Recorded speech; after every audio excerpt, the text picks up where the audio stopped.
তোমাদের সবাইকে দাদার ক্লাসরুমে স্বাগতম জানাই। ক্লাস 7-এর তৃতীয় পর্যায়ক্রমিক মূল্যায়ন অর্থাৎ ফাইনাল পরীক্ষার ইতিহাসের একটি সাজেশন ভিত্তিক প্রশ্নপত্র সম্পূর্ণ উত্তর সহ অ্যানালাইসিস করব। ক্লাস 7-এর সমস্ত সাবজেক্টেরই বইভিত্তিক সাজেশন দেওয়া হয়েছে, অবশ্যই খেয়াল করে পড়ো। দেখো প্লেলিস্টে পেয়ে যাবে, এবং ইতিহাসের অনেকগুলো সেট দিয়েছি, সেগুলোও ভালো করে সলভ করো। দেখো একে বলেছে, দেখো সঠিক উত্তর নির্বাচন করো। 6টি প্রশ্ন, 6 নম্বর। একের 1 নম্বর, ভারতের সংবিধান কত খ্রিস্টাব্দে গৃহীত হয়েছিল? 1947, 1949, 1950। ভারতের সংবিধান যে খ্রিস্টাব্দে গৃহীত ছিল তা হলো 1949 খ্রিস্টাব্দে। নেক্সট, মহাভারতের ফার্সি অনুবাদ করা বইয়ের নাম কি? উত্তর হবে দেখো রজম নামা। Next, Dutch east India company কত সালে গঠিত হয়েছিল? 1602 সালে। নেক্সট, দিল্লি এখন অনেক দূর কথাটি কে বলেছিলেন? উত্তর হবে দেখো নিজামুদ্দিন। পাগলা রাজা বলা হয় কাকে? উত্তর হবে দেখো মোহাম্মদ বিন তুগলককে। পৃথিবীর বৃহত্তম সংবিধান হলো ভারত, আমেরিকা, চীনের সংবিধান। পৃথিবীর বৃহত্তম সংবিধান বলা হয় ভারতের সংবিধানকে। নেক্সট দেখো, এক কথায় উত্তর দাও 12টি প্রশ্ন, 12 নম্বর। 1 নম্বর, হিন্দি ভাষায় 2 পংক্তির কবিতাকে কি বলা হয়? উত্তর হবে দেখো দোহা। জমি জরিপের ভিত্তিতে রাজস্ব নির্ধারণ করার পদ্ধতিকে কি বলে? উত্তর হবে দেখো জাপ্তি। ভারতবর্ষের প্রথম মুঘল বাদশাহ কে ছিলেন? উত্তর হবে দেখো জহুরুদ্দিন মোহাম্মদ বাবর। বাংলায় কার নেতৃত্বে ভক্তিবাদের প্রচার শুরু হয়? দেখো বাংলায় শ্রী চৈতন্যদেবের নেতৃত্বে ভক্তিবাদের প্রচার শুরু হয়। চিরাকি দিল্লি বা দিল্লির প্রদীপ কাকে বলা হয়? শেখ নাসিরুদ্দিনকে বলা হয়। শহীদ বংশ প্রতিষ্ঠাতা কে ছিলেন? দেখো হবে শহীদ বংশ প্রতিষ্ঠাতা ছিলেন খিজির খান। পানিপথের দ্বিতীয় যুদ্ধ কত খ্রিস্টাব্দে হয়েছিল? 1556 সালে। তুর্কান ই চিলগামী কথার আক্ষরিক অর্থ কি? উত্তর হবে দেখো তুর্কান ই চিলগামী কথার আক্ষরিক অর্থ হলো 40 জন তুর্কি বা 40টি তুর্কি পরিবার। সুলতানেত বা সুলতানি কাকে বলা হয়? যে অঞ্চলের মধ্যে দিয়ে সুলতানের কর্তৃত্ব চলত তাকে সুলতানাত বা সুলতানি বলা হয়। চর্যাপদের পুঁথি কোথায় আবিষ্কৃত হয়? উত্তর হবে দেখো নেপালে। সেন রাজাদের আদি বাসস্থান কোথায় ছিল? উত্তর হবে দেখো দক্ষিণ ভারতের কর্ণাট অঞ্চলে। তোমাদের টেক্সট বইতে পৃষ্ঠা নাম্বার 15-তে পেয়ে যাবে। গণতন্ত্র কি? উত্তর হবে দেখো নিজেরাই নিজেদের মধ্যে থেকে শাসক বেছে নেওয়ার পদ্ধতিকে বলা হয় গণতন্ত্র। শূন্যস্থান পূরণ করো। 1 নম্বর, কৌটিল্যের লেখা গ্রন্থের নাম কি? উত্তর হবে দেখো অর্থশাস্ত্র। কৈবর্ত বিদ্রোহের একজন নেতার নাম কি হবে? ভীম, দিব্য আরও অনেকেই ছিলেন। শুভ বলতে কি বোঝায়? শুভ বলতে প্রদেশকে বোঝানো হয়। আফগানের নেতা শের খানের আক্রমণ ড্যাশ খ্রিস্টাব্দে বাংলায় স্বাধীন সুলতান শাসন শেষ হয় কত খ্রিস্টাব্দে? 1538 খ্রিস্টাব্দে। সেনাবাহিনীর উপর নিয়ন্ত্রণ রাখতে দাগ ও হুলিয়া ব্যবস্থা চালু করে রাখেন কে? শেরশাহ। নেক্সট দেখো, মহাভারতের ড্যাশ নামে একটি নগরের কথা আছে, এটা ইন্দ্রপ্রস্থ হবে। শ্রী চৈতন্যের জন্ম কত খ্রিস্টাব্দে হয়েছিল? বলবো 1485 খ্রিস্টাব্দে। কাশ্মীরে বানানো বাগানগুলির কথা সম্রাট জাহাঙ্গীর লিখেছেন তার আত্মজীবনী কিসে? জাহাঙ্গীর নামাতে, জাহাঙ্গীরে লিখেছিলেন। সত্য অথবা মিথ্যা নির্বাচন করে। দেখো প্রথম প্রশ্ন, 1565 খ্রিস্টাব্দে বানিহাটি বা তালিগোড়া যুদ্ধ বিজয়নগর পরাজিত হয়, এটা সত্য হবে। ইংল্যান্ডের রাজা প্রথম জেমসের দূত টমাসও মুঘল সম্রাট জাহাঙ্গীরের রাজসভায় এসেছিলেন, এটা কী হবে? সত্য হবে। চৈতন্য নেতৃত্বে নবদ্বীপে যে বৈষ্ণব গোষ্ঠী সংগঠিত হয় তাতে জাত বিচার ছিল, এটা মিথ্যা। চৈতন্যের নেতৃত্বে নবদ্বীপে যে বৈষ্ণব গোষ্ঠী সংগঠিত হয় তাতে জাত বিচার ছিল না। সুলতান আলাউদ্দিন খলজির আমলে তৈরি হওয়া আলাই দরওয়াজা হয়েছিল, দেখো এটা কি সত্যি? এটা সত্য হবে। দেখো সুলতান আলাউদ্দিন খলজির আমলে তৈরি হয়েছিল আলাই দরওয়াজা, এটা সত্য। তন্ত্র মানে শাসন, মিথ্যা। তন্ত্র মানে ব্যবস্থা। মোহাম্মদ বিন তুগলকের শাসনকালে তার রাজধানী কিছু সময়ের জন্য দেবগিরি বা দৌলতাবাদে চলে যায়, এটা সত্য হবে।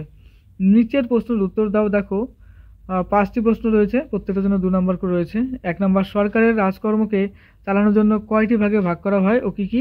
সরকারের কাজকর্মকে চালানোর জন্য 3টি বিভাগ চালু করা হয়। দেখো আইন বিভাগ, যেখানে দেশ পরিচালনার আইন তৈরি হবে। শাসন বিভাগ, ওই আইন অনুসারে যারা দেশ পরিচালনা করবে। বিচার বিভাগ, সংবিধান অনুসারে দেশ শাসন হচ্ছে কিনা, জনগণের স্বার্থ রক্ষা হচ্ছে কিনা এসবের প্রতি নজর রাখবে। আর কেউ নিয়ম ভাঙলে তার ব্যবস্থা নেওয়া বিচার বিভাগের কাজ। মাবলে বা মাওলি কি? শিবাজি একসময় পুনের আশেপাশের অঞ্চলগুলি আক্রমণ করেছিল, তখন তিনি মাওয়ার অঞ্চল থেকে এক দল পদাতিক সেনা সংগ্রহ ও নিয়োগ করেন, এদের বলা হয় হতো মাবলে বা মাওয়ালি।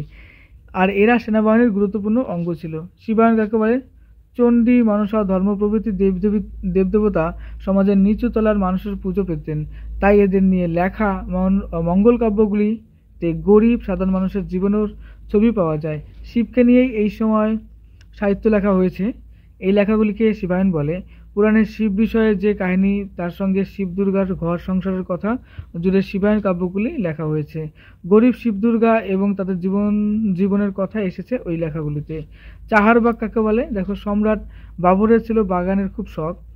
4 ভাগে ভাগ করা এক রকমের সাজানো বাগান মুঘল আমলে বানানো হতো, তাকে চাহারবাগ বলে। ওয়াতন কি? ওয়াতন কথাটির মানে হলো নিজের ভিটে বা এলাকা স্বদেশ, যেমন রাজা ভারমল, ভগবন্ত দাস ও মানসিংহের বংশের ওয়াতন ছিল ও আধুনিক জয়পুর শহরের কাছে অম্বর বা আমের এলাকা। দেখো, নেক্সট আছে 3 নম্বরের প্রশ্ন। প্রথমটা ইকতাদার বা মুক্তি বা ওয়ালি কাকে বলা হয়?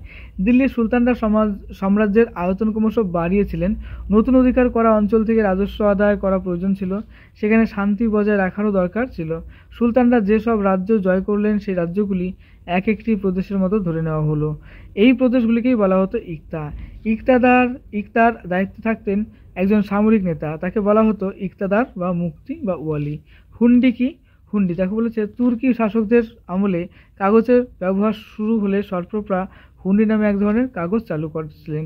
বণিকরা কোনো এক জায়গায় সরবকে টাকা জমা দিয়ে সেই কাগজ কিনে নিয়ে অন্য কোনো জায়গায় তা প্রয়োজন মতো ভাঙিয়ে নিতে পারত। এতে বণিকদের এক জায়গা থেকে আরেক জায়গায় টাকা নিয়ে যাওয়ার খুব সুবিধা হয়েছিল। পানিপথের প্রথম যুদ্ধ সম্পর্কে জানো লিখো। দেখো, 1526 খ্রিস্টাব্দে পানিপথের বাবরের সঙ্গে ইব্রাহিম লোদির যুদ্ধ হয়। এই যুদ্ধে বাবর তুর্কিদের থেকে শেখা এক ধরনের কৌশল ব্যবহার করেছিলেন, একে বলা হয় রুমি কৌশল। মুঘলদের ঘোড়াসওয়ার তীরন্দাজ বাহিনী ছিল খুব গুরুত্বপূর্ণ, তাছাড়াও তাদের গোলন্দাজ বাহিনীও ছিল।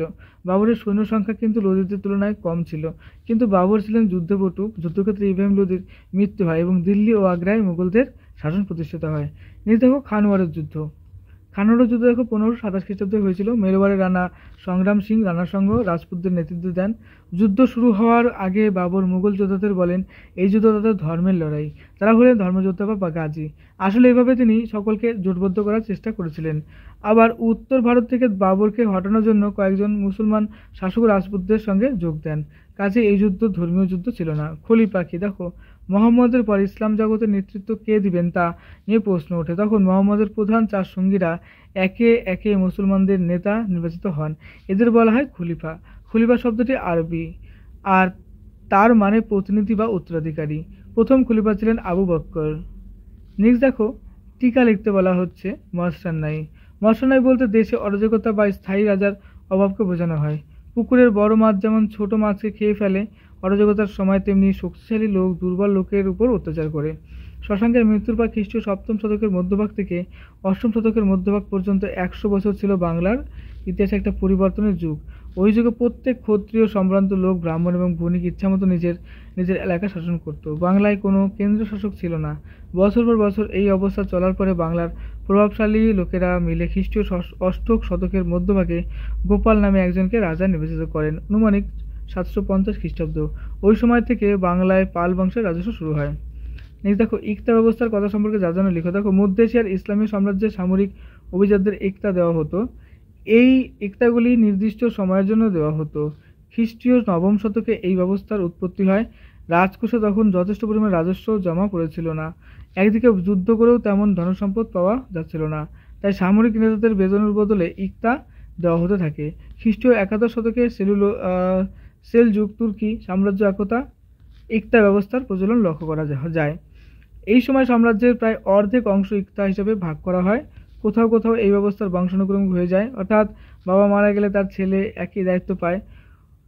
অটোমান তুর্কিদের আমলে ইকতা ব্যবস্থার পরিবর্তে একই ধরনের অন্য একটি ব্যবস্থার কথা জানা যায়, তাকে বলা হয় তিমার।